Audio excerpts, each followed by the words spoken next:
전립선 조직이 괴사가 이루어져요. 소변 주머니를 차고 다니셔야 됩니다. 하려고 하다가 취소하는 경우가 많아요. 최악이 될 수도 있는 거기 때문에. 금기의 대상이 됩니다.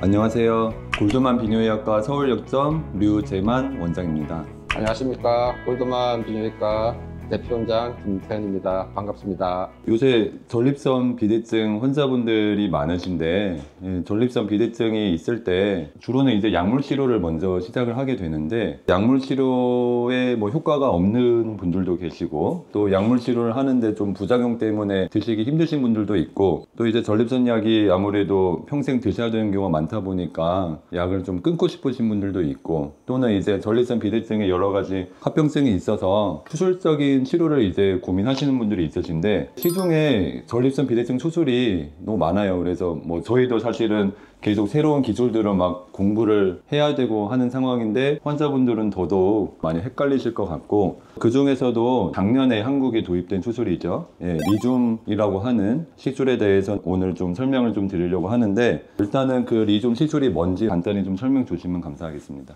리줌은 미국에서는 2015년도에 FDA 승인을 받아서 10년 정도 지금 미국에서 시술이 광범위하게 이루어지고 있는 시술이고, 우리나라에서는 22년도에 식약처에서 허가가 났고, 우리나라에 들어온 거는 작년 23년도에 들어왔습니다. 당연히 항상 앞서가는 저희 골드만 비뇨기과에서는 당연히 했죠. 리줌을 환자들한테 수술에 대한 설명을 할 때는 수정기를 이용한 경요도 전립선 수술이다, 이런 설명을 합니다. 수정기를 이용하기 때문에 비교적 안전하다. 전립선을 이제 절제를 하는 수술에 비해서 리줌 시술은 조금 더 간단하면서 조금 덜 신축적인 그런 시술이라고 이제 보시면 되겠는데, 모든 전립선 비대증 환자분들이 다 가능한 건 아니죠. 이제 50세 이상이면서 전립선 크기가 30g에서 80g 뭐 그런 환자분들께 적합한 시술이라고 보시면 되겠습니다. 리줌 시술이 정확히 어떤 시술인지 잘 모르실 수도 있을 것 같은데, 전반적인 시술 과정에 대해서 한번 설명 주시면 감사하겠습니다. 제가 비디오를 보면서 설명을 할 건데, 요 기계입니다. 리줌 기계가 이 기계인데, 내시경을 보면서 전립선 전반적인 상태를 확인을 하고 난 뒤에 방광경부에서 길이를 재서 몇 군데 어느 부위에 시술을 할지를 전체적인 아웃라인을 그리고 시술을 시행해 나갑니다. 여기 보면 작은 바늘이 있는데, 이 바늘에 세 군데가 분사되는 위치가 있거든요. 이 세 군데를 통해서 고압, 고온의 수증기가 분사가 되면서 전립선 조직이 괴사가 이루어져요. 그 괴사가 된 조직이 흡수되는데 1개월에서 3개월 정도 걸리기 때문에 효과가 천천히 나타나는 겁니다. 그러면은 환자들이 그렇게 괴사가 되는데, 그러면 비대 조직 말고 정상 조직도 손상을 입히는 거 아닌가요? 하고 걱정을 하고 물어봅니다. 전립선 비대 조직과 정상 조직은 캡슐로 경계선이 그려져 있기 때문에 넘어가지를 않아요. 그래서 정상 전립선 조직에는 손상을 주지 않습니다. 왜 이게 모든 시술이 가능한 병원에서 해야 되냐면은, 사이즈도 틀릴 뿐더러 전립선의 형태도 틀리기 때문에, 전체적인 전립선의 해부학적 구조가 머릿속에 그려진 수술 의사가 아무래도 포인트도 잘 잡고 하기 때문에 수술 이후의 효과도 훨씬 더 잘 나타날 공산이 큽니다. 그래서 실제 시술 시간은 거의 1, 2분 내에 끝나고, 모든 시술 시간은 10분 이내에 끝나는 아주 안전하고 간단한 시술이라고 보시면 될 것 같습니다.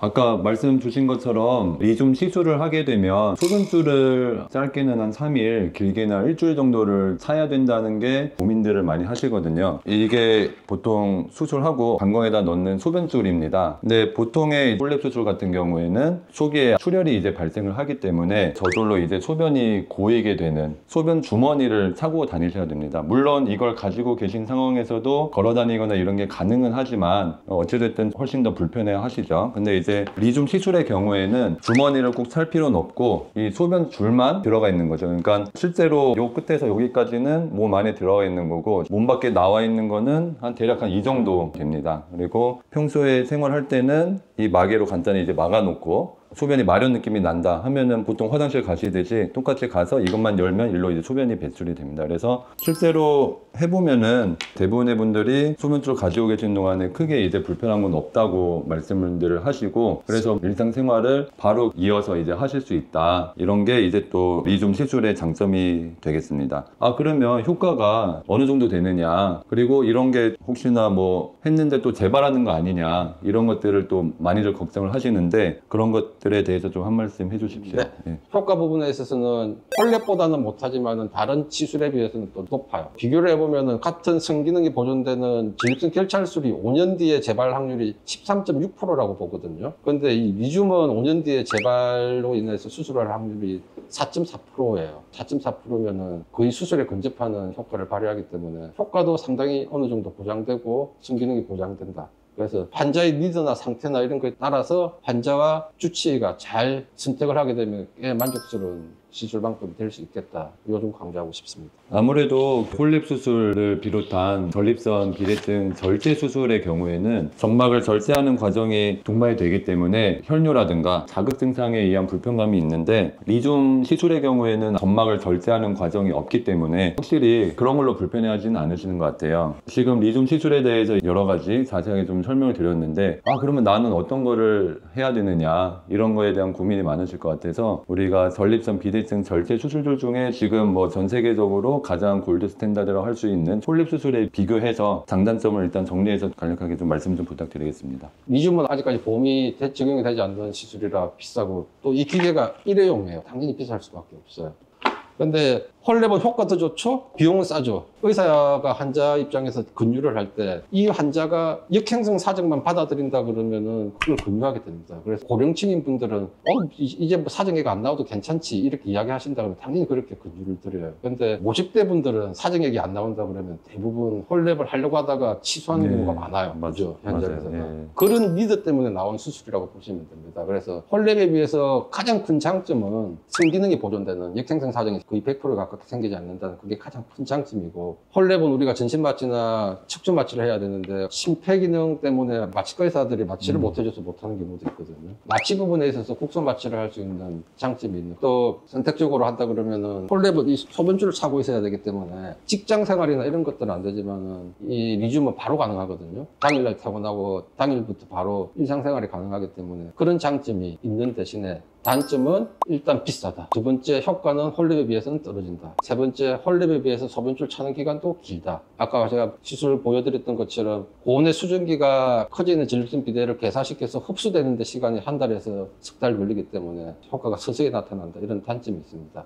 꼭 기억하셔야 되는 게 어떤 수술 방법이든 어떤 시술 방법이든 장점만 있다. 그건 거짓말이에요. 장점이 있으면 그만큼 단점이 따라오기 때문에 제가 지금 리튬을 설명하고 있지만은 리튬이 최선은 아닙니다. 어떤 환자한테는 최선이 되고 어떤 환자한테는 최악이 될 수도 있는 거기 때문에 그런 것들을 선택을 잘 하셔야 됩니다. 그래서 장점과 단점 이런 것들을 잘 파악하시고 전립선 사이즈에 적합하고 내가 원하는 바가 이거고 그렇게 선택하신다면 후회 없는 시술이 될 수 있으리라고 봅니다. 홀랩 수술을 비롯한 전립선 비대증 절제 수술은 아무래도 효과나 재벌 측면에서도 좋고, 그리고 리튬 시술은 이제 역사정 같은 이제 부작용이 적다는 이 장점이 있겠는데, 비슷한 것들 중에 하나가 이제 유로리프트 전립선 결찰술이죠. 그러니까 리튬이랑 되게 비슷한 면들을 공유를 하는데, 전립선 결찰술과 이제 비교를 한다고 하면은 유로리프트의 경우에는 시술하고 5년 뒤에 뭔가 재수술이 필요한 확률이 대략 13.6%, 10%가 좀 넘죠. 그 정도로 이제 보고가 되어 있고, 리튬 시술의 경우에는 5년 뒤에 재수술 확률이 한 4.4% 정도로 보고가 되었습니다. 이거는 그냥 전 세계적인 논문에서 나온 통계고요. 그래서 그러한 재발률이 더 적다는 차이점이 있겠고, 또 하나는 이제 유로리프트 결찰술은 아무래도 핀을 박아서 이게 넓혀주는 거고, 그 핀이 물론 반영구적으로 우리 몸에 있어도 되는 핀을 삽입을 하긴 하지만 어찌됐든 외부 물질, 결찰사를 내가 평생 가지고 있어야 된다. 뭐 어떤 분들은 조금 그걸 좀 불편해하시는 분들도 있거든요. 예를 들어 염증이 자꾸 생긴다든가 통증이 생긴다든가.